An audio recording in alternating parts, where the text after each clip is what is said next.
Well, looks like we're live. Well, guys, welcome to another Thursday edition. We don't actually have a name for this show, but I'm with Jory Goodman, the Time Teller. If you guys don't know who he is, you should. He's one of the quickest growing watch YouTubers out there. Hell of a funny guy, very informative. And I stream with him every Thursday, once on my channel, once on his channel. So if you guys want to check him out, in case you don't know him, link in the description below to the Time Teller's channel. Go check him out. But yeah, Jory, man, how you doing today? I'm well. Thank you so much for having me on your channel, Fed. It's always a blast.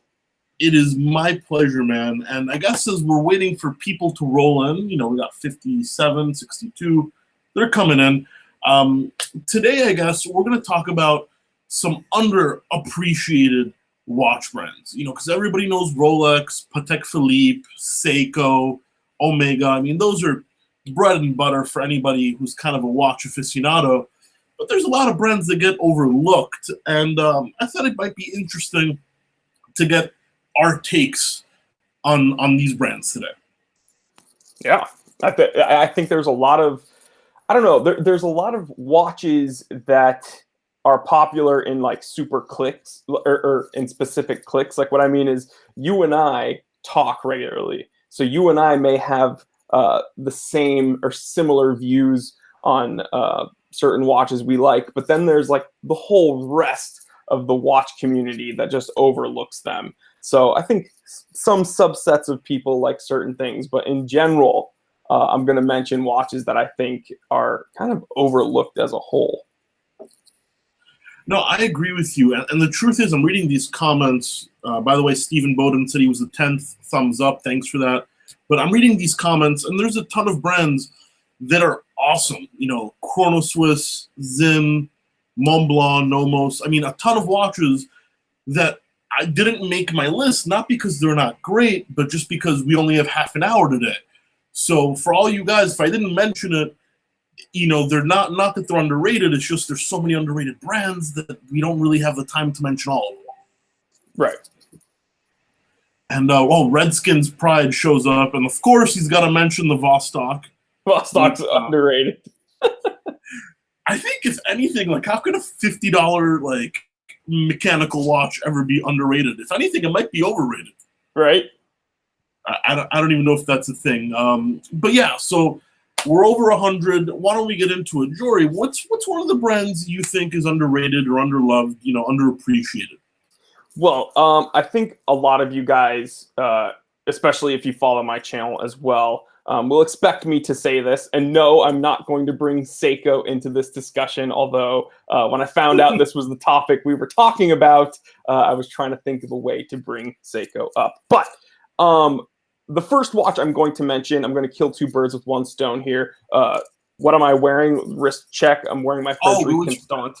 Yeah, I'm wearing my Frederic Constant moon timer, and that segues into my first pick. I think Frederic Constant as a whole is kind of overlooked, and I think it's a bummer because they do have some gaudy, fashiony, gold-plated pieces, but then they have things like the manufacturer World Time, the manufacturer Open Heart, the perpetual calendar for around $5,000, and these moon phases, just ridiculous. A ridiculously high attention to detail, and yeah, I think they're overlooked. But what do you think, Fed? Well, before I give you my opinion on that, I'm wearing the Panerai Radio Mirror. Panerai, widely considered one of the most overrated brands on the planet. But up yours, guys. I love them. Sorry about that. But in terms of Frederic Constant, all right, I really like them, particularly when they came out, because when they first came out, they made a lot less, excuse my language, shit that they kind of mix into the collection today. Mm-hmm. You know, the World Timer's great. Dude, that moon phase is great. The Slimline is great. Their in-house and their ETA is all great. But the problem is they don't really focus on that 100%. They make a lot of like gold-plated quartz stuff, and they overproduce, right? So Frederic Constant, as a watch dealer, you know, maybe you don't know this, Jory, or maybe you do, you know, like I can almost buy pretty much every Frederic Constant I want brand new for 70% off. And when that's the case, like, even though they're super underappreciated, are they ever going to fix themselves? Because all they care about is the money, it seems like. Their product is constantly on liquidation. So I feel like their image is never going to improve because they're constantly going to be almost seen like an Invicta, like a $2,000 watch where you can pick up for $500. Yeah, And could this be some of the Citizen bleeding down? Like, how much influence do you think Citizen has?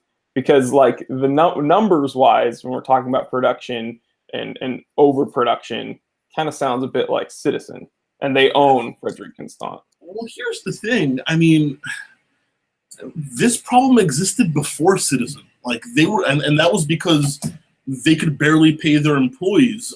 Rumor has it, that's not factual, guys.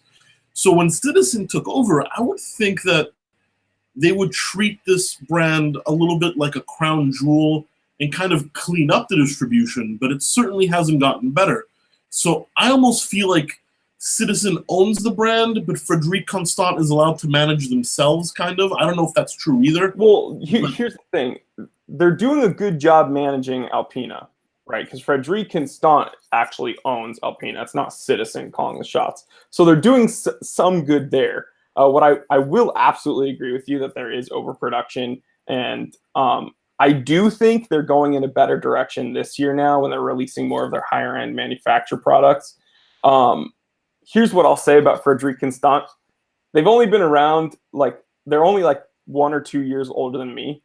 And I was born in 89. I think they're from 86, 87. I could be wrong. I did a video on it, but they're from the 80s. So I think we can give them some time to figure this out. They're still a very, very young brand. Oh, absolutely. And they're way bigger than they should be for a brand that's so young. It's just such a shame, you know what I mean? Because they make some really cool stuff on their high end and even on the medium end. It's like the overproduction and the overgrowth is really hurting them, because who the hell's going to buy a $5,000 Frederic Constant when there's also $300 Frederic Constant? It just doesn't work that way. Right. But yeah. What I will say real quick, though, is Please. a $5,000 perpetual calendar, that does look pretty dang good. So, they do have really good value options there. Well, as I said, I love the quality, and they're definitely underappreciated, but I think they're doing it to themselves. Is kind of they need to be more congruent across the board with what they offer. But so that was my pick. What about you, Fed? Well, all my picks are not super high end, but I will start off with a high end pick, and I'm going to go with a brand I adore, and that is Breguet. The namesake of Abraham Louis, terrible French, Abraham Louis Breguet, the inventor of the Tourbillon, one of the watch brands with the deepest and richest history out there, even though it is not continuous because the name was revived in the 80s, so it's not a continuous history, but it's still a history. They make some of the most beautiful watches out there. Some of the most detailed dials and cases, some crazy movements and complications. They're a true competitor, and to me, they belong in the Holy Trinity more than maybe a couple of other brands. But the truth is, even though everybody knows Breguet, when it comes down to laying down their money, people go Patek and Vacheron. And Breguet is almost seen like an ugly duckling, even though I think they make the most beautiful watches and they have the best history. It's tough, and I don't know why that is necessarily. I can't figure it out because I think Swatch Group really cares about Breguet, and they've taken great care of the brand. But when it comes out to people voting with their wallets, it just doesn't seem to be the case. Yeah, I think what is it? Their 5827 Marine line, the Marine 5827. I think that is a really cool watch. And when we're talking about semi high end divers, that's overlooked constantly. One thing, it's funny that you brought up that the overproduction with Frederic Constant. I think the one thing that kind of hurts Breguet, especially with this Marine line, is they have 1,000 different variants of that. I think if they focused on 3 and made and really pushed them out, it would be more beneficial for them. But I think it is, the Marine 5827. a badass watch, especially if you're looking for like a fancy schmancy diver. I mean, personally, if you gave me, 20 grand new, which was crazy, or 10 grand used, I'd go with the watch that made me fall in love with watches in the first place, and that is a Breguet Classique with small seconds and a hand-painted enamel dial. I mean, to me, that is a much better choice than a boring Calatrava, even though a better choice is just my opinion. The Calatrava is worth more. It will be worth more, and it's more in demand, but that Breguet, to me, just pulls at my heartstrings. Really cool company. Really significant company, too, when we're talking about history. But yeah, Ooh, I got to bring up one more thing. Richard Knight in the comments says, I also think Parmigiani is underrated. Richard, you're 100% right. They are underrated, but this is another company that is hurting themselves, because I'll tell you what, there's enough Parmigiani closeouts. Closeouts is when a brand sells to the gray market themselves. Like, any gray market dealer can actually call a Parmigiani factory and get like 75% off anything. And they care more about the profit right now than they do about protecting the longevity of the brand, even though they make a fantastic product. I just wanted to mention that because I thought it was a really interesting comment about Parmigiani. Here, let's acknowledge some of the commenters joining us here. Audi Man 77. My wife hates you guys. She blames you for my Omega collection. Sorry about that, bro. Dude, I wonder how many wives really hate us. I'm sure it's more than one. Bruno, sorry I'm late. No problem, dude. We're pretty early on here. Let's see. Nick says, Fed is like a duke, and Jory is WWF SmackDown King.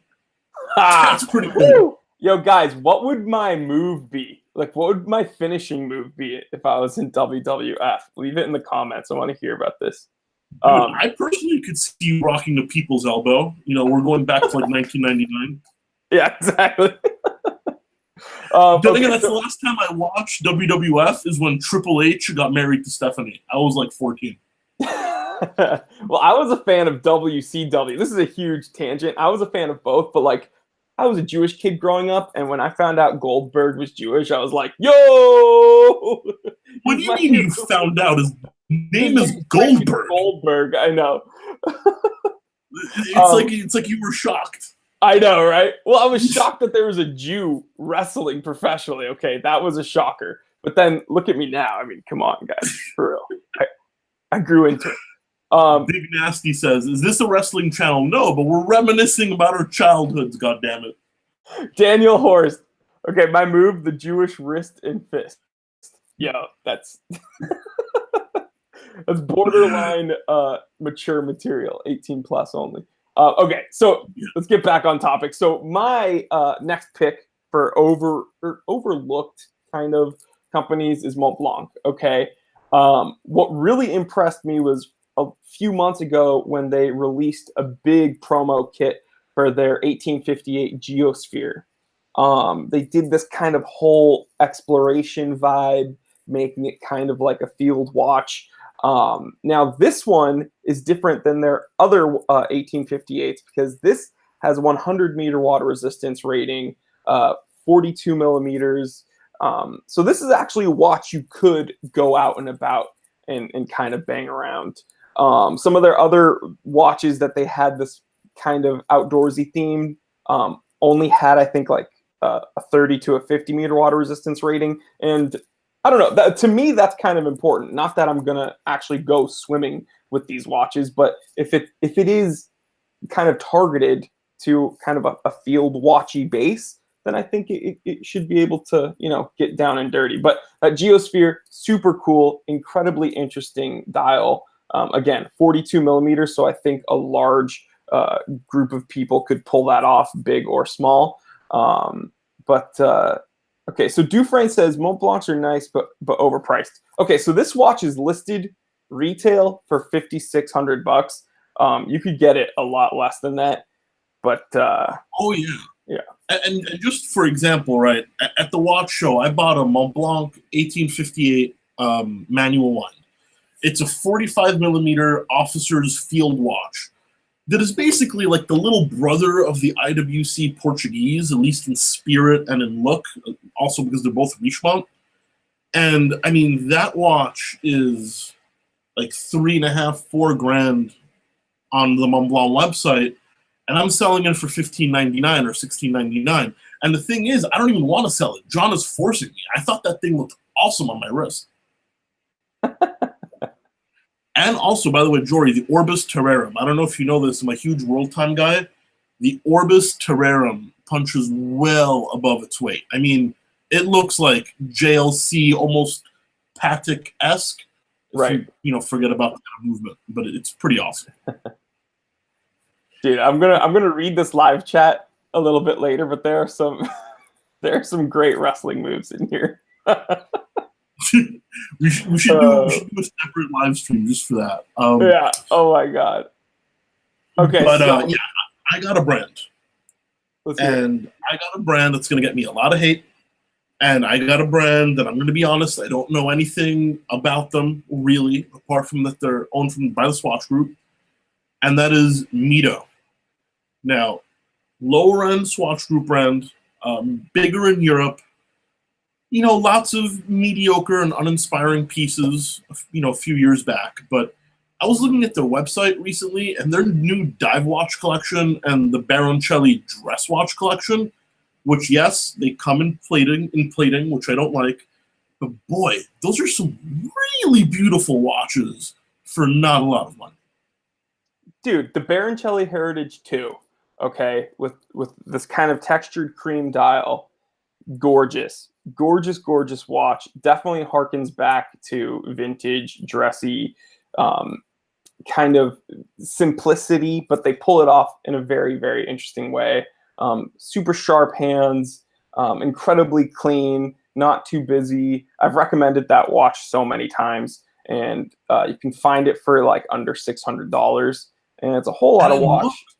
Beautiful. It looks expensive. Yeah, beautiful watch. Now this one's kind of hard to find. The Mito Multifort Dual Crown. It wasn't released for a long period of time, but it's kind of their super compressor.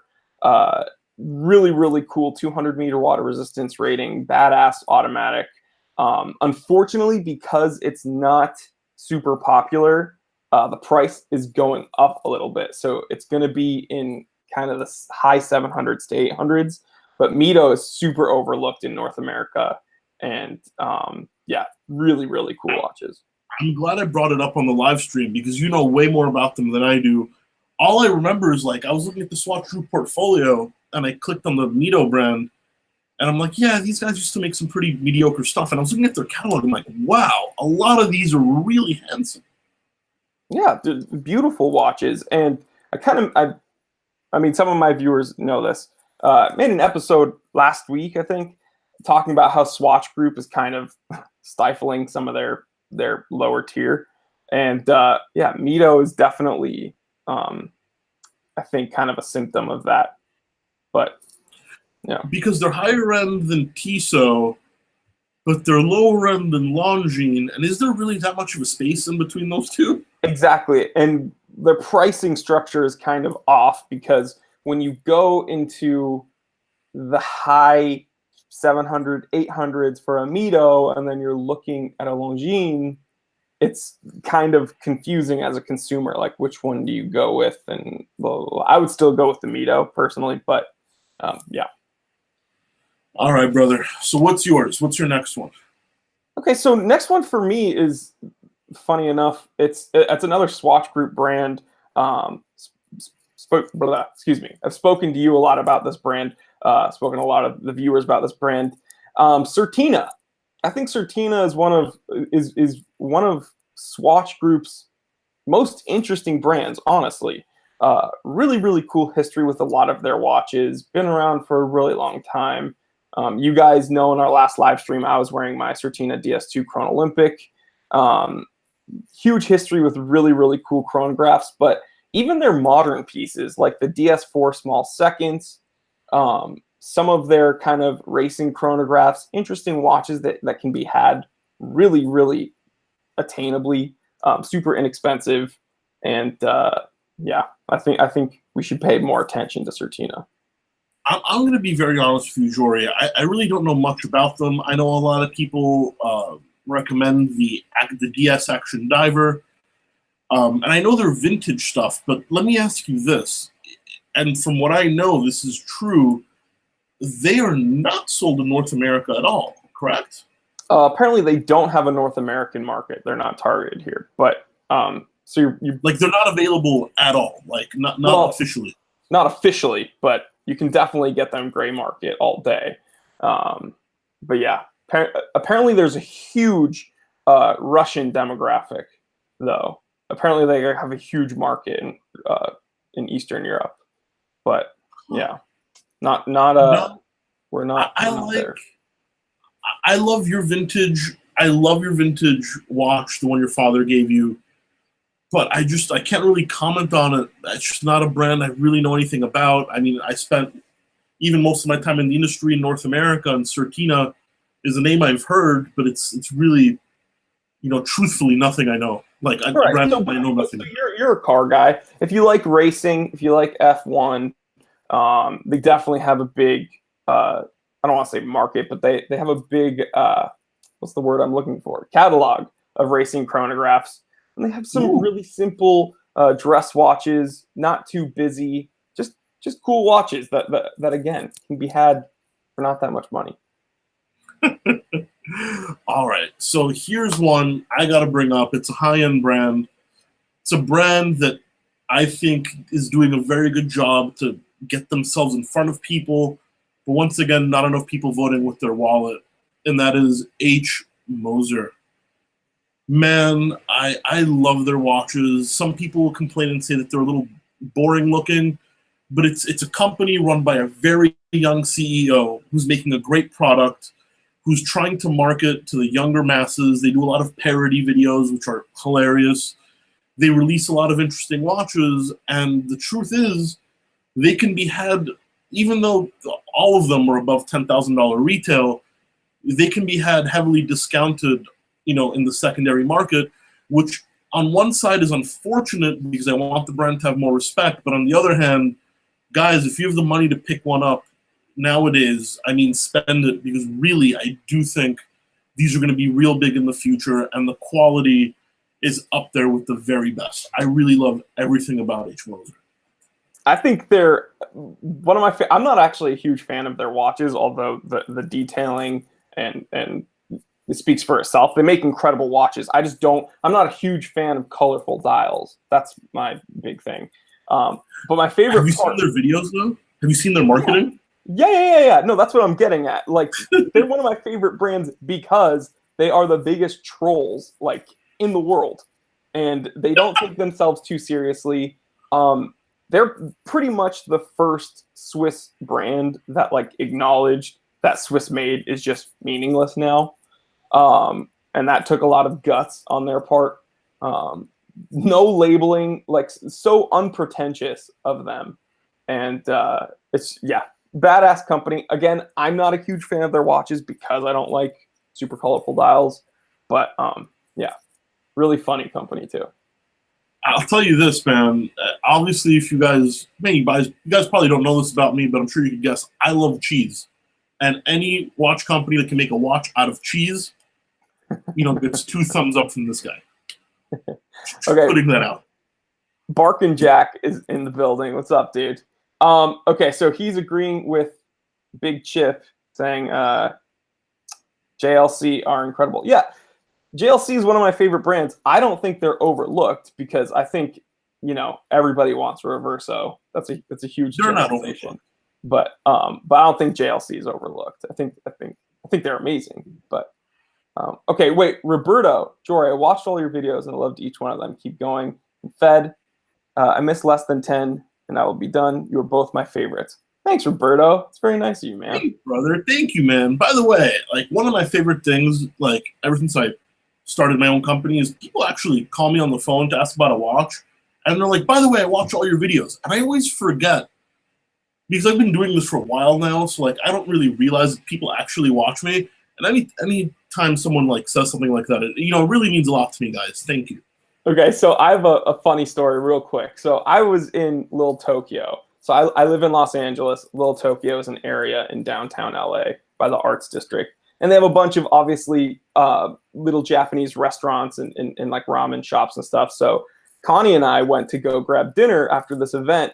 And we were at this little place, this little tiny ramen shop. And you know, it's one of these places where all the people are sitting next to each other in very close proximity. So I'm eating with Connie. We're having a little conversation. We're done. We leave. The next morning, I wake up to a message, and it's like, "Hey, were you at this restaurant yesterday in Little Tokyo?" And I was like, "Yeah." And they were like, "Oh my God, I was sitting next to you, and I was too scared to say hello." And I was like, "What?" And they were like, "I couldn't believe it was you at a normal people restaurant." And I'm like, I go to normal people restaurants because I'm a normal person. I don't know who you guys think we are. We are very normal people, like very normal. So Dude, the last time, quick little thing. Last time this happened to me, I almost shot myself because I was going to the supermarket here in Miami called Publix, and I'm walking.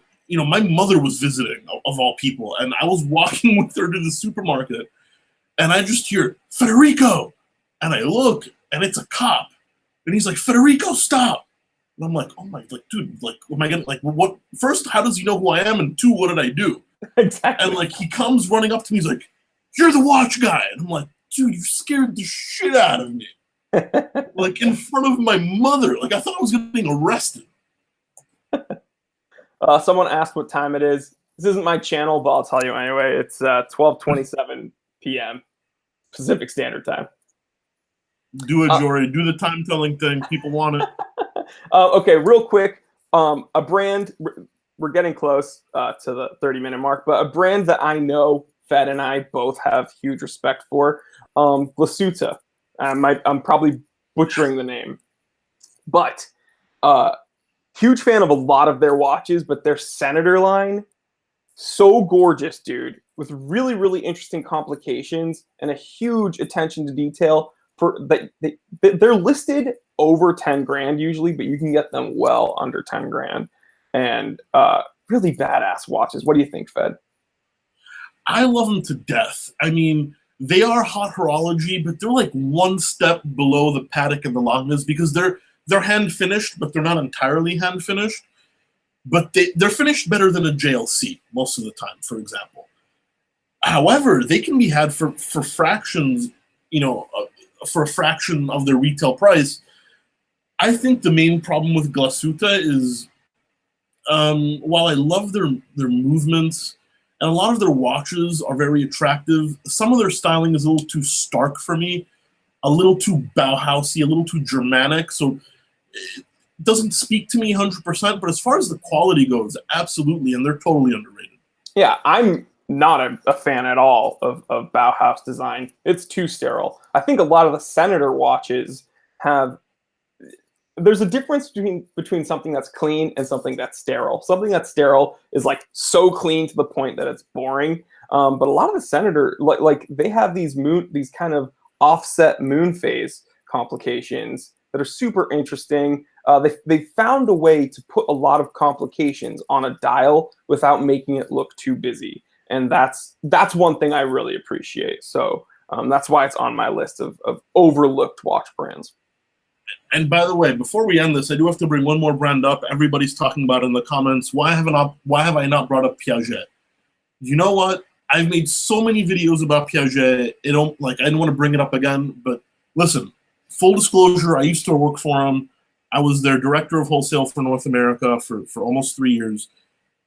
They are a fantastic brand, and people lump them into the jewelers category. But the truth is, Piaget started as a movement maker.